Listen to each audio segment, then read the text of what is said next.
પ્રધાનમંત્રી નરેન્દ્ર મોદીનું Saudi Arabia પહોંચતા જ હવામાં કરવામાં આવ્યું ભવ્ય સ્વાગત। 3 ફાઇટર વિમાનો દ્વારા એસ્કોર્ટ કરવામાં આવ્યા।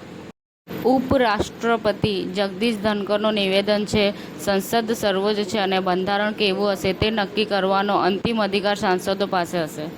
કલર્સના આગામી શો મેરી ભવ્ય લાઇફમાં ઇકબાલ આઝાદ સામાજિક પૂર્વગ્રહો સામે લડતી પુત્રીના પિતાની ભૂમિકા ભજવશે। જમ્મુ કાશ્મીરમાં પહલગામમાં પર્યટકો પર આતંકવાદી હુમલો, 1નું મોત, 14 ઇજાગ્રસ્ત। રાજ્યના નાગરિકોને ઇઝ ઓફ ટ્રાન્સપોર્ટેશન આપવાનો મુખ્યમંત્રી શ્રી ભૂપેન્દ્ર પટેલનો અભિગમ। યુપીએસસીના જાહેર થયેલા પરિણામમાં વડોદરાની રહેવાસી હર્ષિતા ગોયલ સમગ્ર ભારતમાં બીજો ક્રમ મેળવ્યો છે। ભિલોડા એનઆરએ વિદ્યાલયમાં ગુજરાત રાજ્ય યોગ બોર્ડની અધ્યક્ષતામાં યોગ શિબિર યોજાઈ। આજે પાટણમાં ગૃહ રાજ્યમંત્રી શ્રી હર્ષ સંઘવીના હસ્તે 40 વ્યક્તિઓને ભારત નાગરિક પ્રમાણપત્ર એનાયત કરાશે।